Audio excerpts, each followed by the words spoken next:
All right, good evening, everyone. This is the CSRN weekly podcast for our weekend review, where we talk about some of the things that we've done last week, the things that we're working on right now, and some of the things that we got coming up. Man, we're streaming live from Montfrench Library, and I have the sun coming right through our podcast studio. Hey, listen, before we start our big opening, what I want to do is put our 5-minute timer up. If you can, if you're watching this, please share on your social media platforms, and we'll be right back.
All right, all right. Good evening, everyone. This is the CSRN Weekly Podcast for our weekend review, and we come to you live each week, and we report on some of the things we've done last week, the things that we're working on right now, and some of the things that we've got coming up in the future.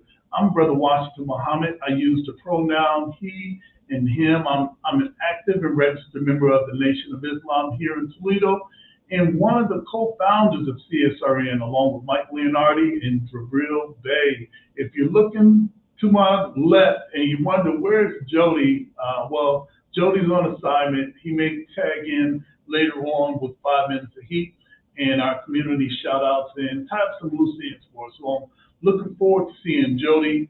We might even get a sneak peek and find out what's going on with Julian and some of the other brothers and sisters that organize with us. So for right now, hey, I'm here by myself, so that can't be good. Today, what am I wearing? I have on, for those who are visually impaired, I am a brown-skinned black man. I've got close-shaved haircut today, which means no hair. Clean-shaven face. I've got on a light purple shirt. I've got glasses on, thick rim, brown rim glasses. I've got a really nice bracelet on today. And as always, I'm dedicated to protecting, defending all black bodies, no matter the cost, no matter the gains or loss. This is the home of Black Lives Matter and Justice or Else. Before I go further, I've got some signs in back of me. One is hands off O'Shea, stand with O'Shea. We're standing in solidarity with our sister O'Shea Jones, who was attacked by law enforcement, and we got that on camera. So we're standing with her. We want justice for her, and we want accountability also. So we're going to keep you up to date with our sister O'Shea. We had a peaceful protest last week outside of the municipal court. We're planning on coming back at her next court date, and the family will let us know, and we'll show up. Before we go any further, I want to go over our mission statement. Where's that at? Most times when you start a grassroots organization, you need something that's going to define who you are. And what we're going to read right now is our mission statement, and we're going to go a little bit, then we'll go a bit further in our program. This is the CSRN mission statement. We are the Community Solidarity Response Network of Toledo, formed on November 25th, 2014, a day after it was announced that the killer, a Ferguson, Missouri police officer of Michael Brown, an unarmed teenager, would not be indicted. We bring awareness to the injustices experienced by Black men, women, and children who are disproportionately murdered, attacked, provoked, harassed by law enforcement. Police brutality has to end. We bring awareness to the fact that most often police brutality goes without consequence and accountability. Police impunity has to end. We utilize tactics of protest, civil disobedience, event disruption, citizen advocacy to give voice to those who are otherwise voiceless.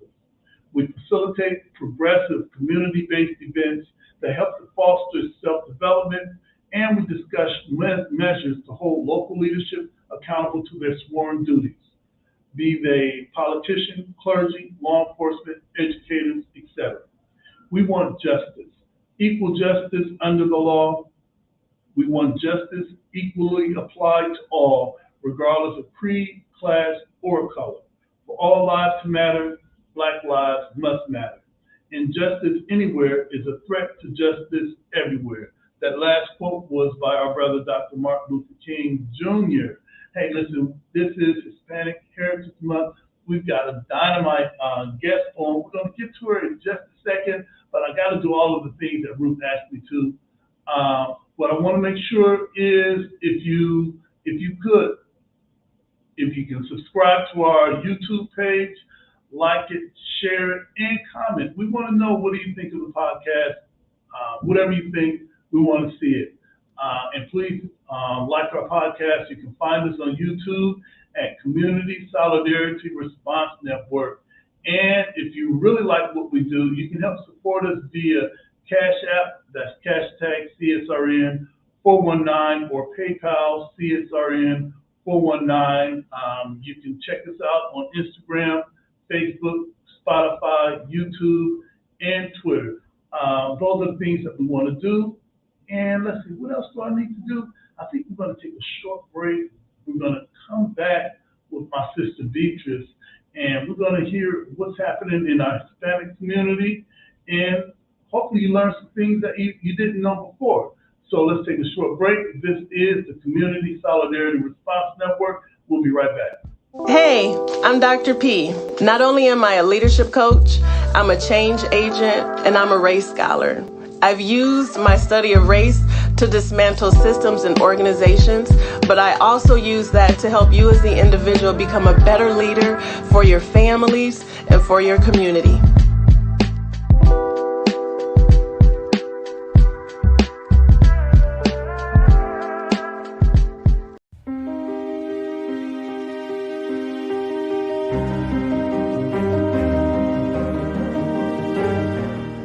Now you can get the same uncompromising truth you've come to expect from the Final Call newspaper on all your connected devices. Subscribe to the Final Call digital edition today. Go to subscribe.finalcalldigital.com.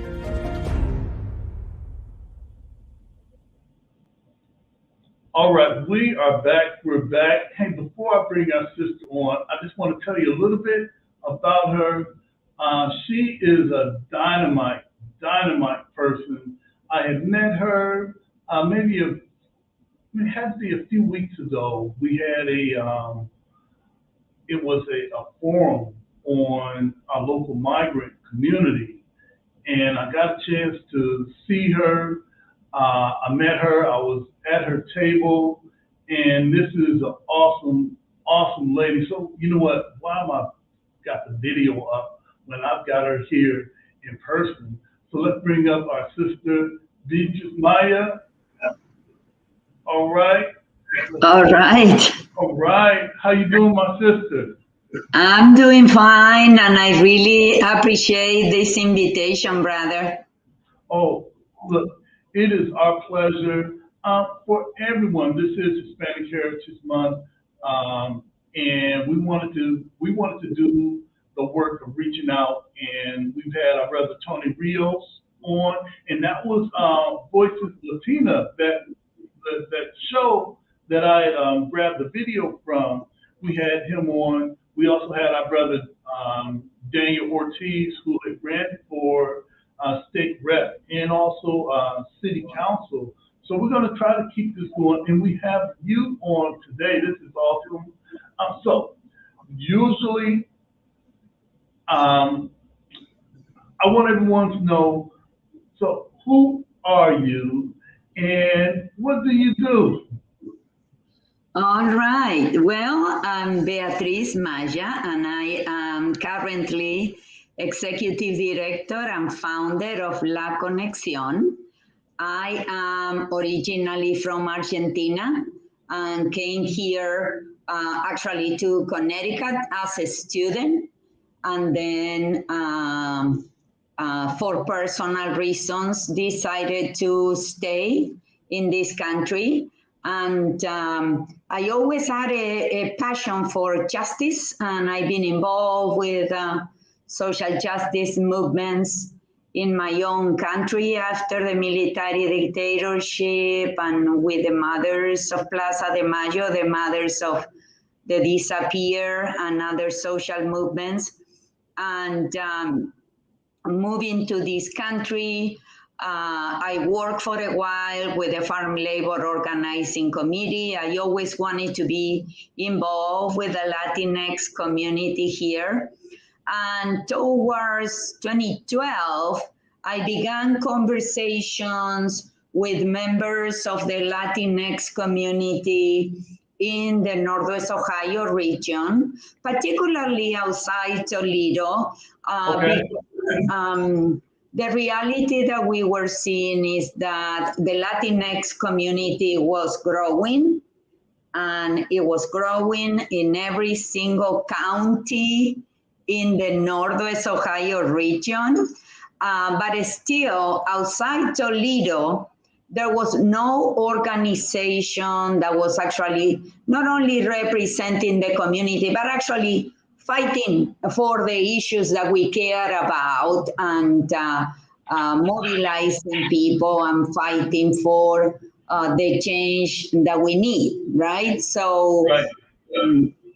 We decided to form La CONEXIÓN, and we formally established La CONEXIÓN, the organization, in 2013. So next year is going to be our 10th anniversary. That's awesome.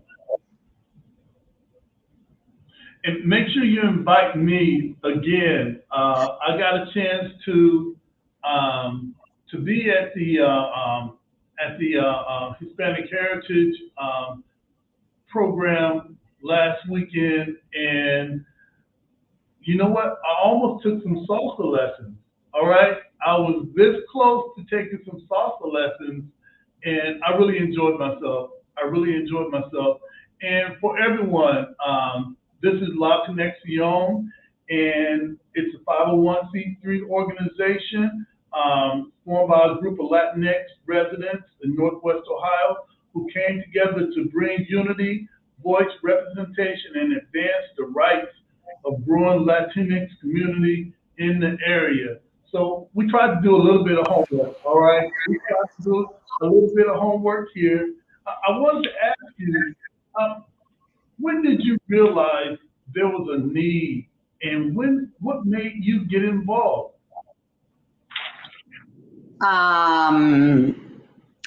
You mean that there was talking about La CONEXIÓN? No. When did you realize that there needed to be a La CONEXIÓN? When did that happen for you? Oh, okay. Well, several things happened. But I was before involved with another organization that was also fighting for the rights of migrant workers.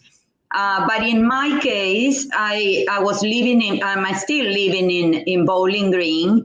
Right. Like I said, I was seeing the community grow. And, you know, not all of them were coming to work as migrant workers. You know, sometimes I think there is a misinformation in the community, thinking that all of us who come are coming as migrant workers to work in agriculture. And there is a diversity of, the reality, should I say, is pretty diverse, right?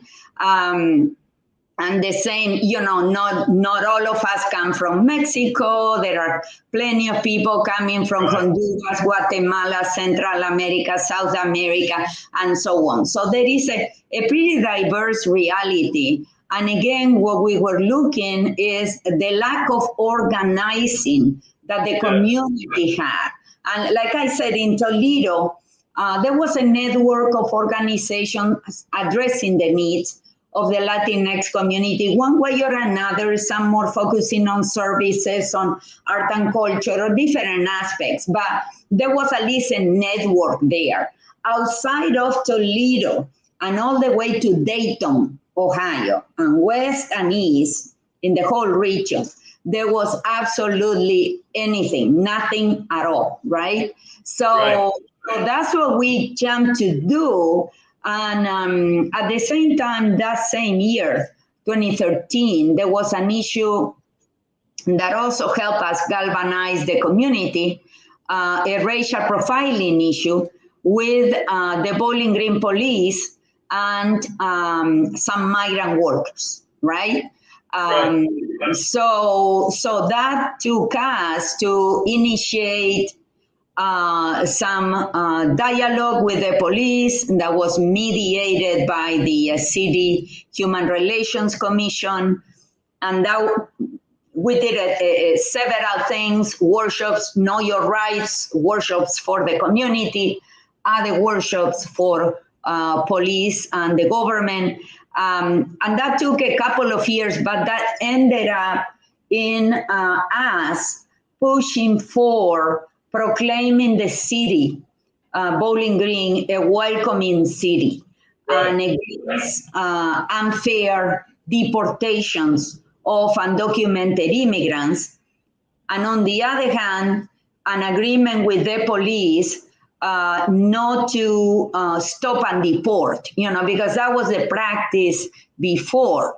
The police was, in some cases, like in the case of these migrant workers, clear case of racial profiling, they would stop people for sometimes, let's say that there was a minor traffic violation, and then right after that, the questioning, when the person was speaking Spanish, the questioning, oh, do you have papers? And then right after that, the call to maybe the Border Patrol or to ICE with Immigration and Customs Enforcement, right? So, so there was this particular practice of the police performing as immigration enforcers when, immigration is a federal issue, and of course the local police should focus on local issues. So, so it took a lot of dialogue and education and building trust and so on and so forth. But we were able to finally pass that resolution in 2017. And that was at the beginning of the Trump administration, when things were also becoming even worse than before. Right. That brings me to my next question.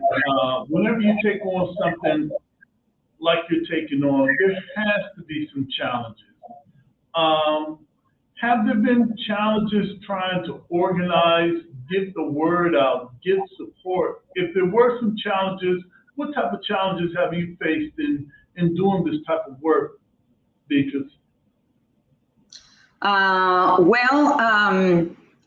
Let me tell you that for the first year or 2 years, our main focus was to build base, right? To talk with members of the Latinx community, to tell them about the idea that we had, that we were building an organization, and it wanted to get on board. And let me tell you, I cannot think of one single person that said no to us, because the need was there and the needs were so great, right? So we didn't have any challenges or negativity coming from the Latinx community. Of course, the resistance outside the Latinx community was there, and it took us a while to build that trust. It's a process. First, people, or they would either reject you altogether or ignore you. And then after a while, when they see the type of work that you do, that is serious work, and that you're serious about your issues, and you do your research, and what you do is extremely well done work, well, there is a reverse, and other people try to co-opt your work and pretend that sometimes it's their work, right? Yeah. So the process of an intention of co-optation of your work that happens, and then you reach a balance, right? Where people recognize, no, it's actually you. Right, that's right. Latinx can do good work. That's right. That's right. That's right. I want to go back to the celebration of Hispanic heritage. It was a lot of people there, Mhm. and I was expecting it to be a small gathering, and that was a lot of people. How many countries were represented in that room? I would say there was people there pretty much, I would say, from every country in Latin America. And there were, others that come to support from the United States or other type of countries too. But in terms of the Latinx community, yeah, I would say that pretty much we had a big influx of people from Venezuela lately. People from Colombia are coming to our region more and more. Of course, Mexico is our neighbor, right? Right. So it's always the country that is. We have more people from Mexico here than other countries, but it is notorious and significant the amount of people, including Cuba. We are getting a lot of new immigrants from Cuba too coming to this region. So it's pretty diverse. And I think that's good for all that's going to stream this later on, and particularly, I think maybe in the Black community, we tend to think Mexico only. When you hear someone speaking Spanish, that they're from Mexico, and family, you had to be there to see all of the countries represented. These are people that look just like you and me. Just like you and me. So it's not just Mexico, all right? It's just not Mexico, and I was really glad to be there. My next question is about the celebration. What did it take to organize and plan all of that? Because that was just huge with the food, the entertainment, the dancing, which I'm going to try next time. I am going to learn salsa dancing. All right. And if my wife is listening to this, I'm sure she's going to hold me to it. How much? What did it take to organize that? And did you have it in 2020 or 2019?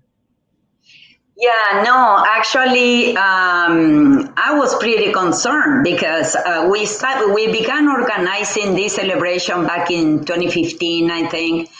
But then we had to cancel 2 years, 2020 and 2021, due to the pandemic, because we really prioritize community health. And we canceled for 2 years. So we were concerned because it was kind of like restarting, right? After 2 years. But everything turned out well. It takes time to organize it, as you said, because we start back in maybe April and May, soliciting sponsorships. As you know, maybe you saw the banner that we had with all the sponsors. We have several companies and institutions like Bowling Green State University and the city of Bowling Green, but also many corporations like FedEx and Phoenix Technologies and others, Fifth Third Bank, and so on, sponsoring the event. In many cases, the sponsors were also employers of immigrant workers, right, who were there to honor their workers as well, and they were there with their workers. So it was pretty unique, really, and it's very moving.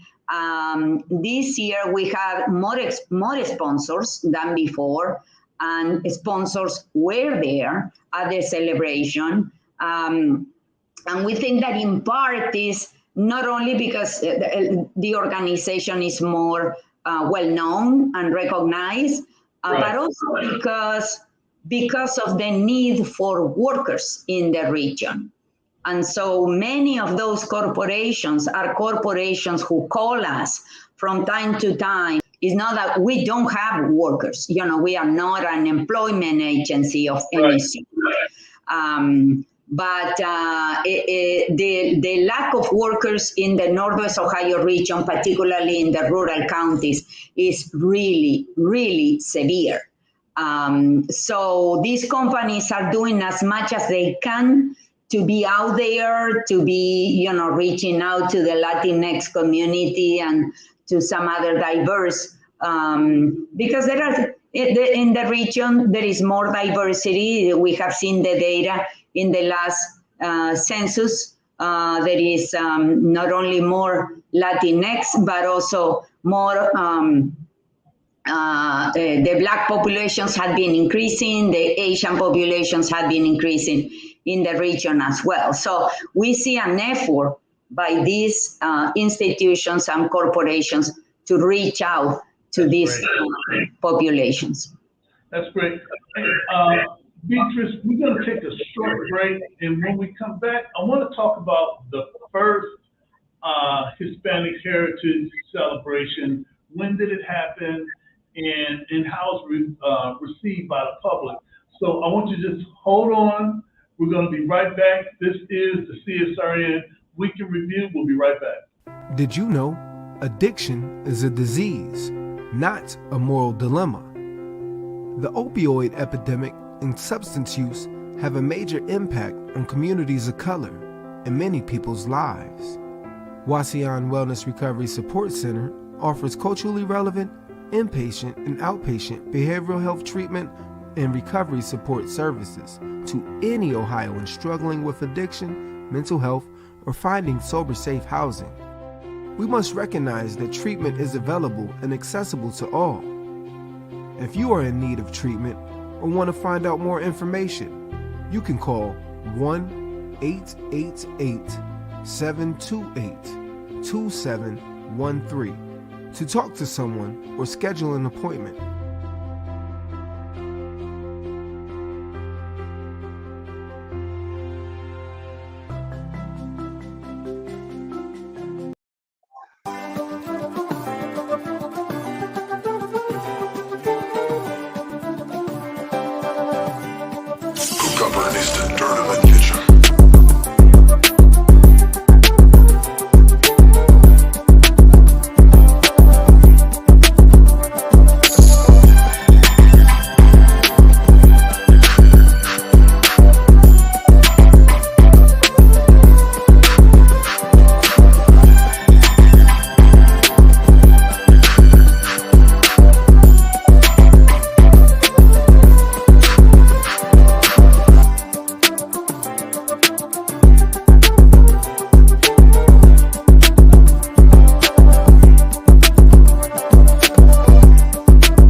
this is the CSRN Weekly Podcast, or our weekend review, where we come live and we talk about the things that we've done last week, the things that we've got popping off right now, some of the things that we got coming up. We've got our sister Beatriz Maya from CONEXIÓN. I hope I'm saying that right. I'm going to bring her in. I hope she don't hurt me too bad. Hey, look, before we get back, I want to just remind everyone, if you want to, you can support us by going to our YouTube page, subscribe, like, share, and leave a comment too. And this is our YouTube page, Community Solidarity Response Network. And if you want to support us, you can support us via Cash App, and that's the hashtag CSRN 419, or you can support us via PayPal, CSRN 419, and we're on all of the major social media platforms, Instagram, Facebook, where we are right now. Spotify, we'll be loading this up on Spotify later on. We're on YouTube, where we want you to like that page and subscribe. We've got less, well, I'm not going to tell you how few we've got, but we need some more. And also follow us on Twitter too. Hey, listen, this is Hispanic Heritage Month, and I'm going to bring back our sister Beatriz. All right, thank you for hanging in with us. Those two clips that we showed, one was Wasion Wellness, because mental health is really important to our community, and it is okay if we get help. It is okay if we feel stressed out, depressed, anxiety, that we can reach out to get help. And that just happened to be the place where I work. So if my boss is watching, I just put our job, as an advertisement for us. And also, you saw the clip of Leo, which was an event that happened this summer, where a lot of the African American vendors came out and promoting their businesses. And we know that economics is the engine of our community. So those were two short clips that we like to run every time we have our podcast, as well as showing you how to support us via Cash App, via PayPal, and follow us on all of our social media platforms. All right, I'm done. Beatriz, I wanted to ask you about the first Hispanic Heritage Celebration. When was the first one, and how did that come to be? Yes, the first one I think it was in 2015, and it was a much smaller celebration that we organized at City Parks in Bowling Green, one of their buildings there, and it was a similar event, but just much more reduced. And the thing was that year after year, the event grew significantly, and to the point where we had to move that particular building at City Park was too small. We had to move to the current facility venue that we use in the Wood County Fairgrounds. That's great. How was the celebration received by the public? I mean, where we were on Saturday, it was filled up. All right. What is the how does the public receive the Hispanic Heritage Month celebration? Well, obviously we don't know what everybody in the region or town is thinking, but as you saw, at least there is a significant segment of the community in Bowling Green that responds very well to the celebration.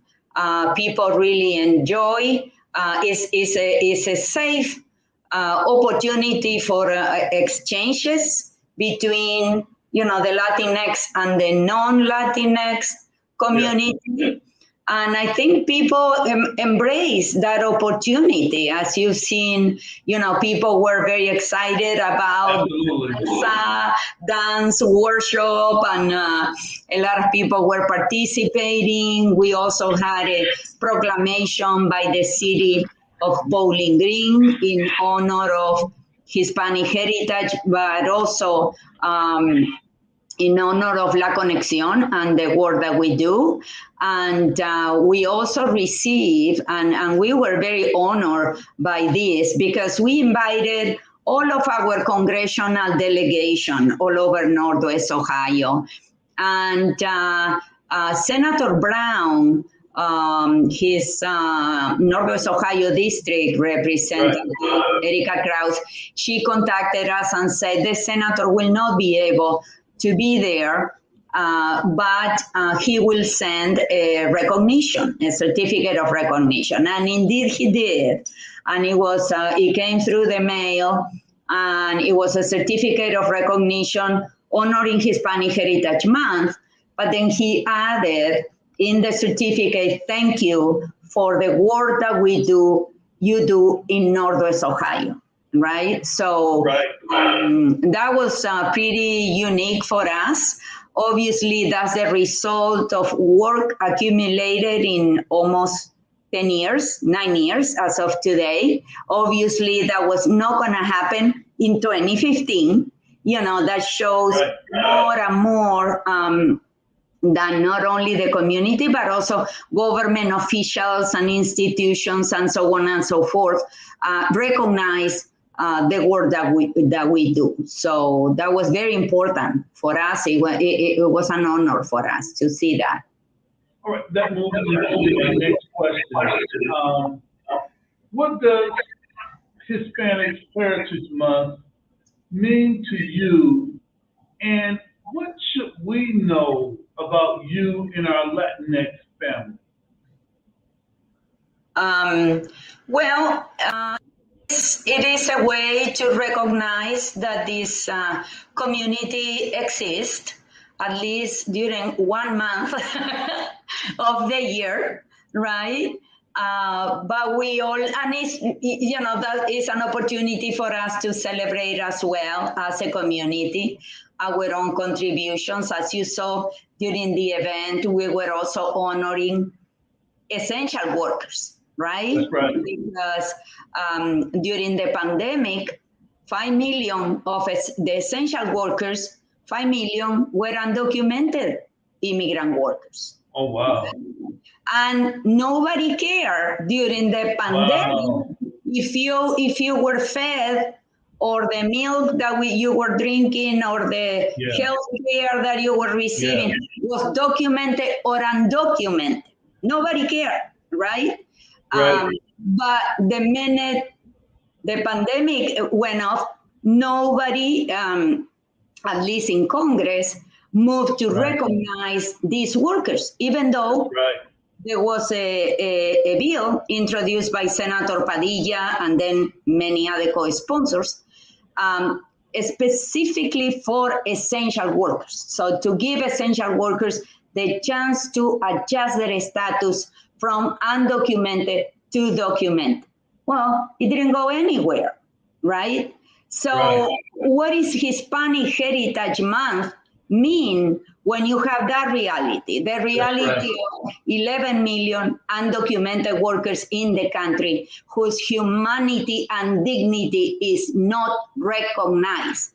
They really, what is the meaning of Hispanic Heritage Month? So we had to be very conscious about that. It's nice. It's like Mother's Day or Father's Day. But what do you do all year with your mom or your dad, right? So this is exactly the same. So, so we had to continue our work, moving and emphasizing and fighting for our rights throughout the whole year. I think that's the key. All right, that's awesome. You mentioned politics, so we're not going to get off this podcast without mentioning some of the issues regarding immigration and some of the things that you and I discussed at the workshop we attended. Before we get into that, I want to make sure that everyone looks into issue 21. My friend Daniel Ortiz, he's going to parse that document, and we're going to come back with a report. And hopefully, I invite Michael Beasley on to talk about issue 21 and why so many things are bundled together. The next thing I want you to know is it's not often that we push an issue, but issue 11 we'd like everyone to consider. You can vote for the things that you're interested in, but I like for everyone to consider issue 11.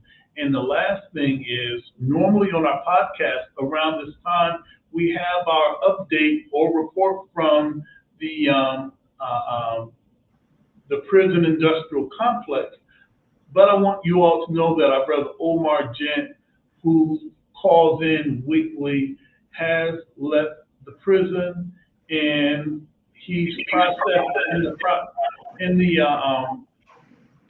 the process of reuniting with his family. So we hope to talk to him as a free man or a non-confined citizen. We just wanted you to know that.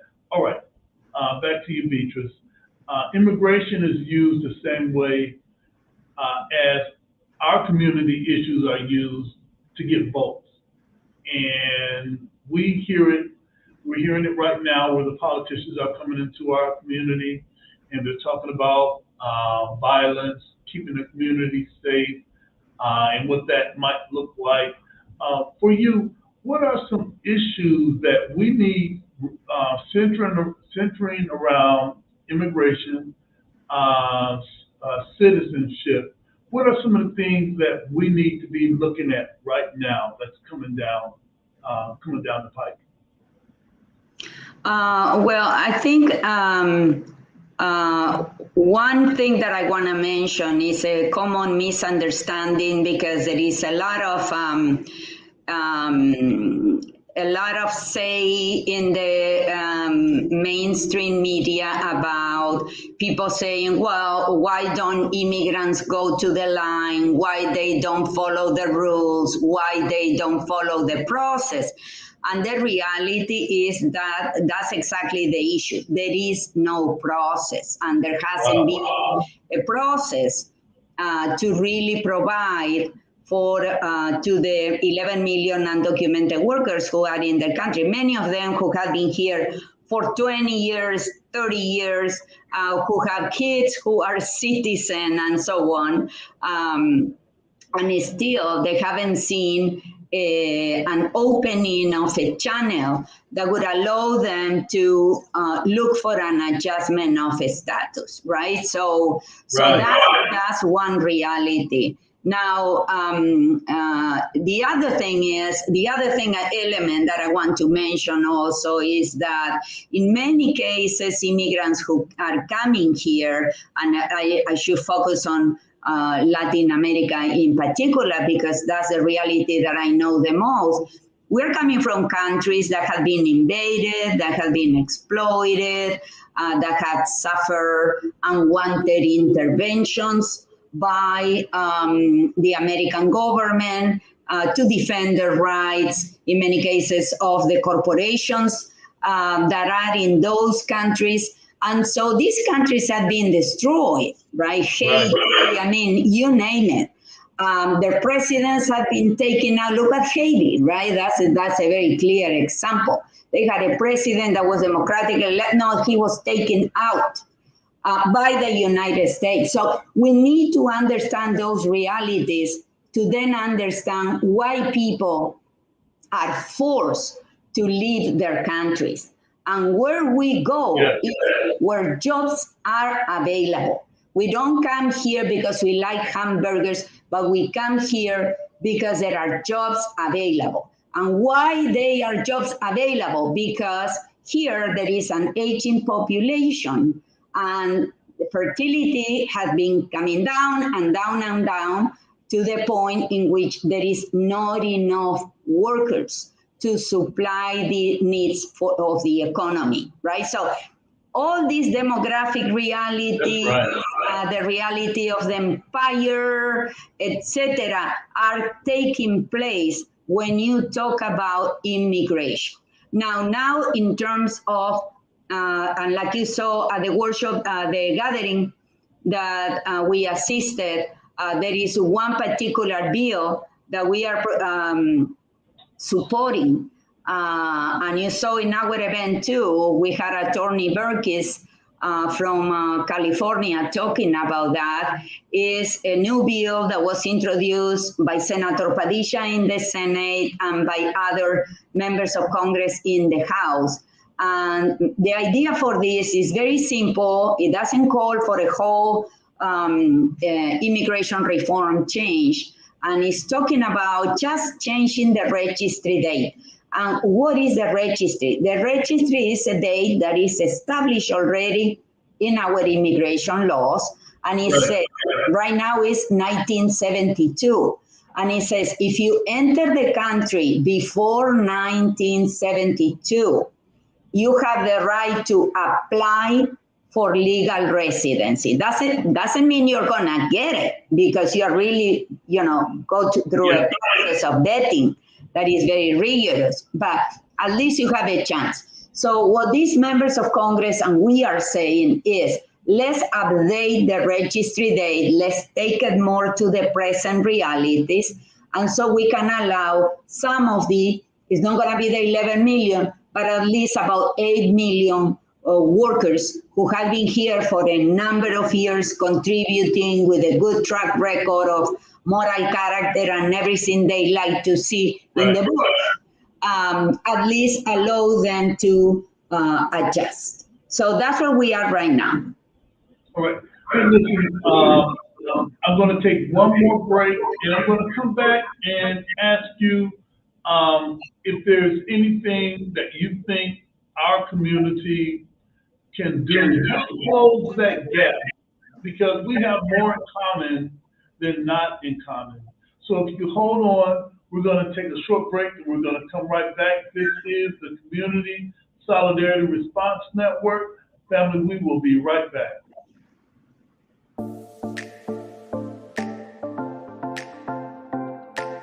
Pathway Incorporated Brothers United program believes that children are important. Every day we support and advocate for fathers, because when children have involved fathers, the whole community thrives.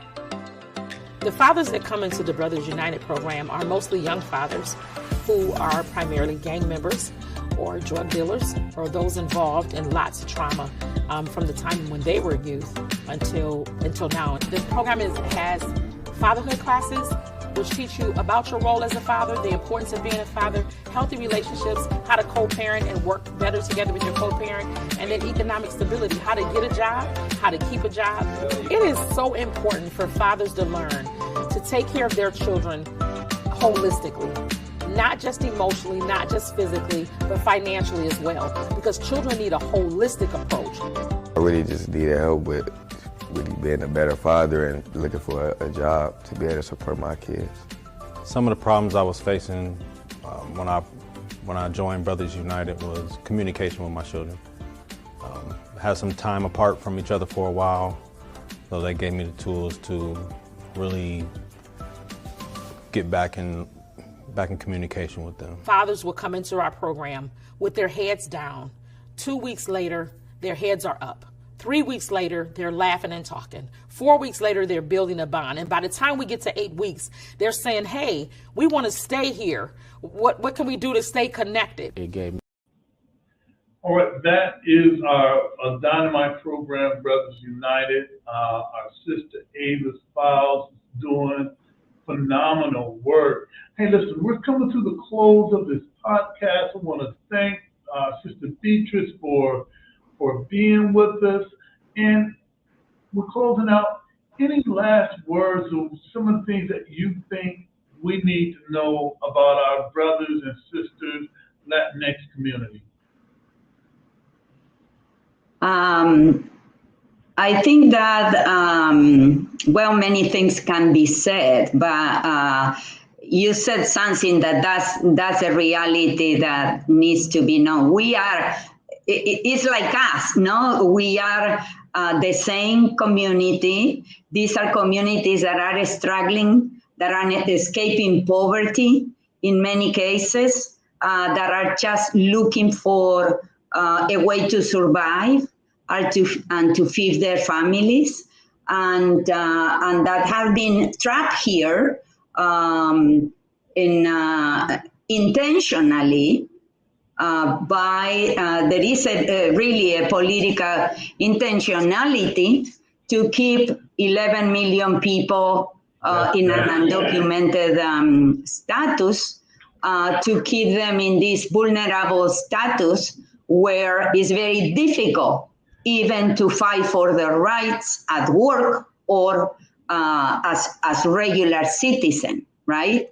So, so it is very, in this particular situation, my community is very similar to other communities that have been suffering racism and discrimination and exploitation throughout the whole history of the United States, right? Starting with the Native Americans and African Americans and so on, and the Black community and so on and so forth. So we have a lot of things in common. And I think one important thing is to be really, how to put it, not to get convinced, because one intention is really to put our communities one against each other, right? By exploiting, all these people are gonna take your jobs or things like that, you know,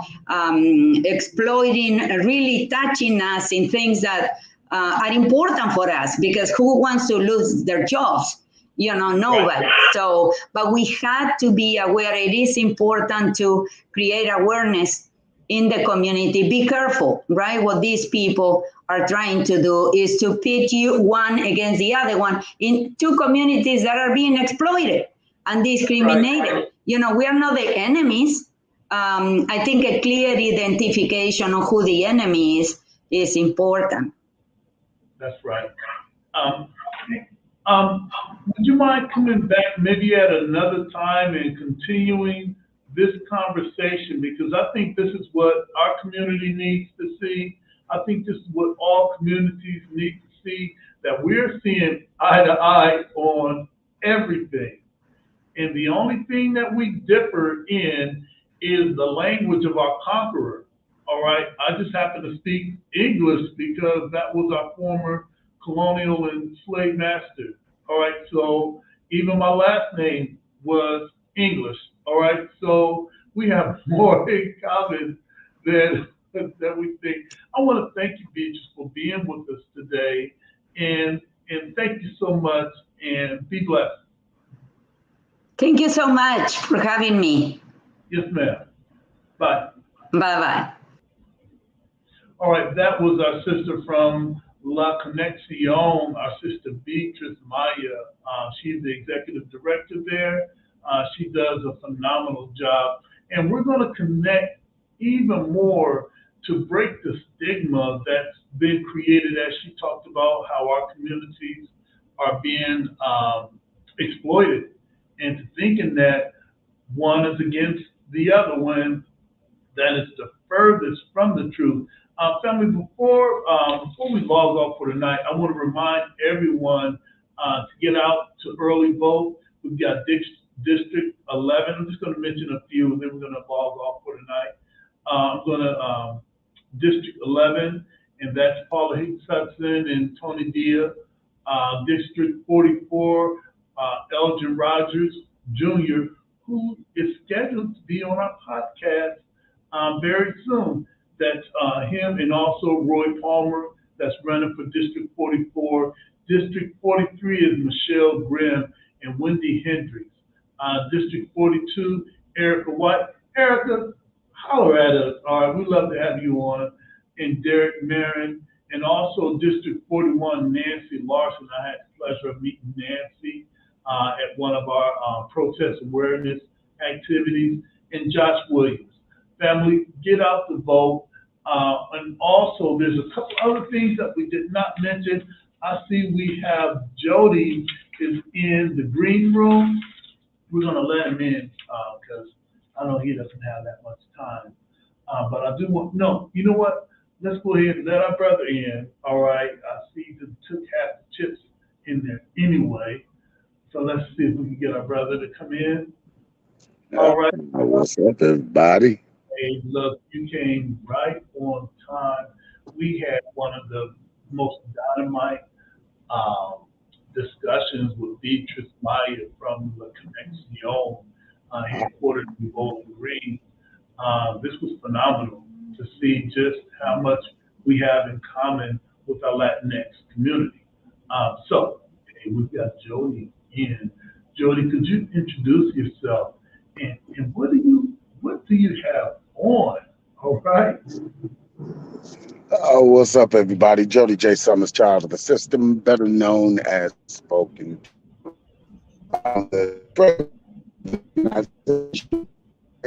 All bills are paid and stuff. A lot of fights going on. Take my lunch break, still fight the freedom, fight the power, all that stuff, no matter where you are. That's right. For those of you listening out there and that might be tuned in to Spotify, YouTube, or Facebook Live on the way home from work, it's, somebody's working somewhere and getting off. But I am a big brown-skinned bear of a man that is covered in tattoos and crystals and stones and bones and artifacts and stuff from my travels of being a poet, author, illustrator, filmmaker, civil servant, a whole bunch of other stuff, chef, I guess, inventor, because I do have a sauce I invented and stuff, but it's been waiting while the world and, another book. But we're going to get to that in a second. And that's kind of me in a nutshell. All right, I did see that earlier that somebody else was on. I see. Did we have any in-house studio guests or no? Oh, today we're celebrating Hispanic Heritage Month. So our guest was virtual today, and that was our sister Beatriz Maya from CONEXIÓN. I got an opportunity to speak at the Hispanic Heritage Celebration on. I heard about that. Yeah, and I bring the heat there too, and it was just awesome. And my takeaway from that is that just because a person is perceived to be speaking Spanish does not mean that they're from Mexico. All right. That is insane to think that because a person appears to speak Spanish, that we automatically designate them to Mexico. Right. And that's like all black people are from Georgia. No, we are not. No, we're not. Just because I'm black and I speak English does not mean I'm from Atlanta. All right. I got to add that to the list of book tour places I got to go to. Awesome. I've been down there in a minute. Hey, listen, I want to talk about you for a minute. I want to talk about books. I'm at the Mont Branch Library. I wasn't able to put this picture online, but I'm going to share it. You have a display here. Yeah. Family, and when I say a display, I'm not talking about somebody just wrote Jody's name on copy paper. He has an actual display with legit books here in the library. And I'm going to make that maybe my next Facebook post. Yeah, I need that picture because I was there last week, but the librarian, who's an awesome friend, she had checked them out, and the main branch had brought them back to their one. So I'm working, as this is now number 5 and stuff. I'm working on, there are 20 libraries in the Lucas County public system. So as an author, independent stuff, which means I have to get 20 books and put them in every library. We're going to start in cycles of 10, but that way you'll be able to get all of what I have now, 3 books there, 1 hardcover, 2 paperbacks, and then this one will be going in all of the library systems as well. Don't calculate the money, it'll just hurt your bread. Look, we need to be calculating the work. What type of work has going, has to happen to have what I'm getting ready to post on Facebook right now. This is one of the first times I've ever posted while I'm podcasting. So you guys have really leveled me up. So Bam, I just tagged you in the post with your books. And on that question, what type of work? A lot. This is I'm going into year number 8.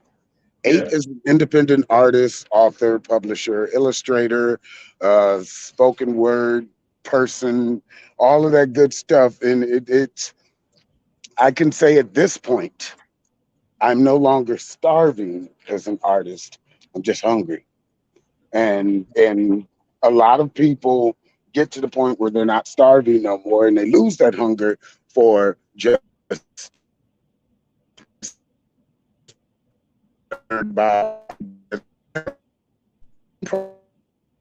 between wristbands and crystals and work in multiple media.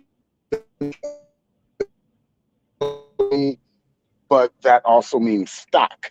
That also means that, well, I have a 70-30 rule. I haven't broken my 70-30 rule. Whatever income I make, 70 goes back into the business, 30 goes back into the business and transportation and all the other stuff. But at least it's that snowball effect. Once you do so much, eventually you'll get it right. So with the library, and with this next book, I'm just getting up tour dates. I know I have 5 here.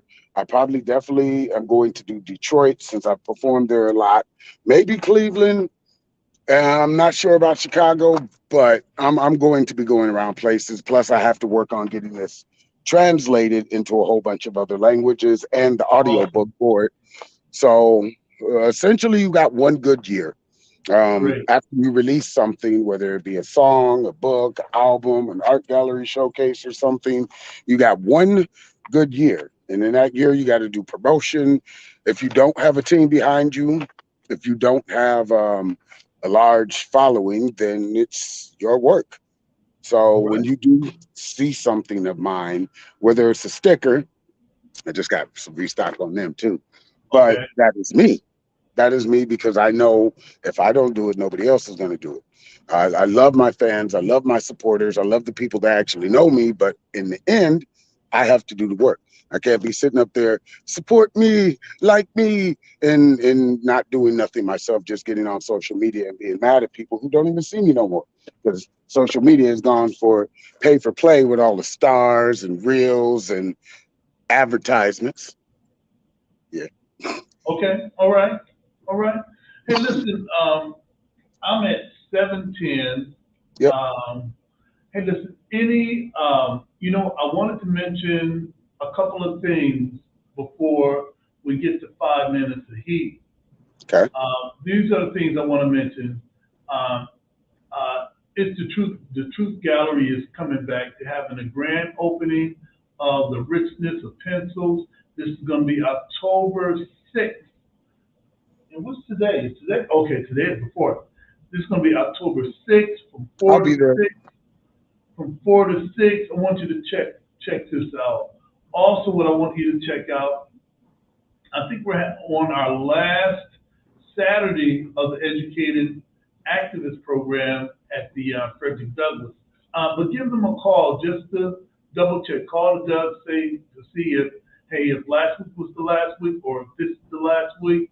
It says October 8th, so check that program out. They're doing great things. And as always, go to our website, get our Black Lives Matter signs.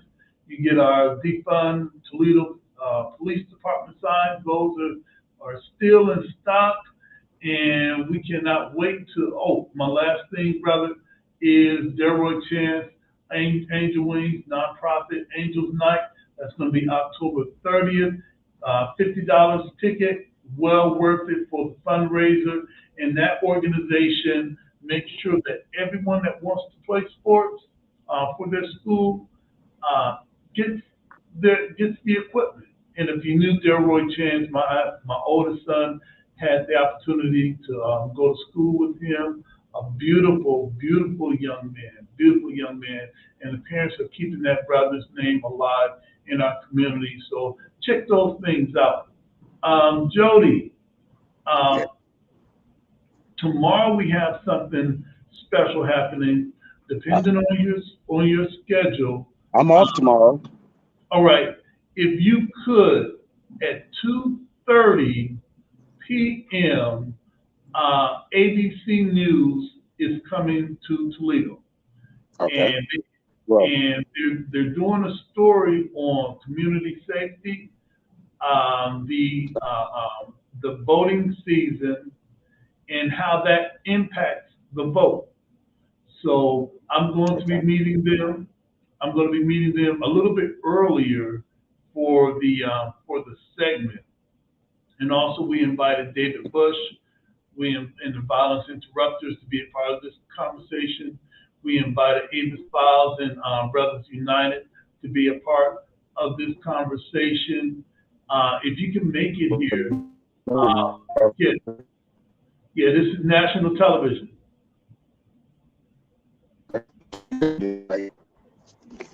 And also, depending on downtown, whenever you move, it disrupts.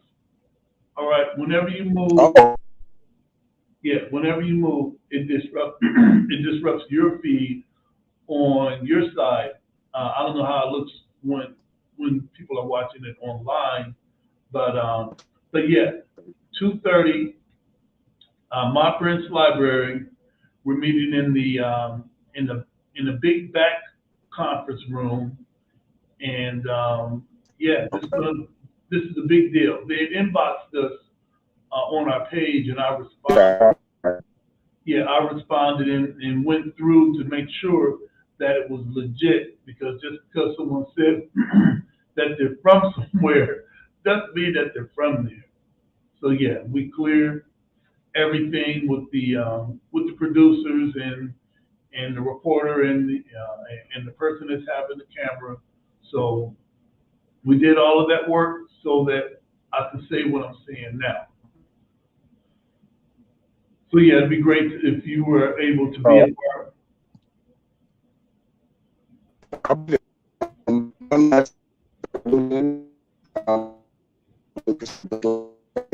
Yes. They told the story of 50.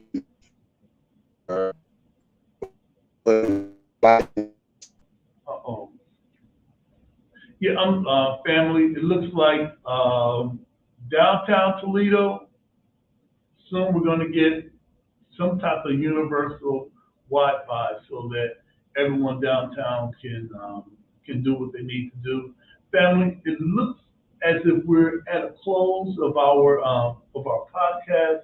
I want to remind everyone to love their brothers and sisters as they love themselves, to improve themselves spiritually, mentally, morally, to be a part of the solution and not the problem, and keep your word bond.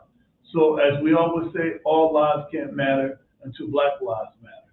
And Black lives can't matter until all Black lives matter. Justice or else,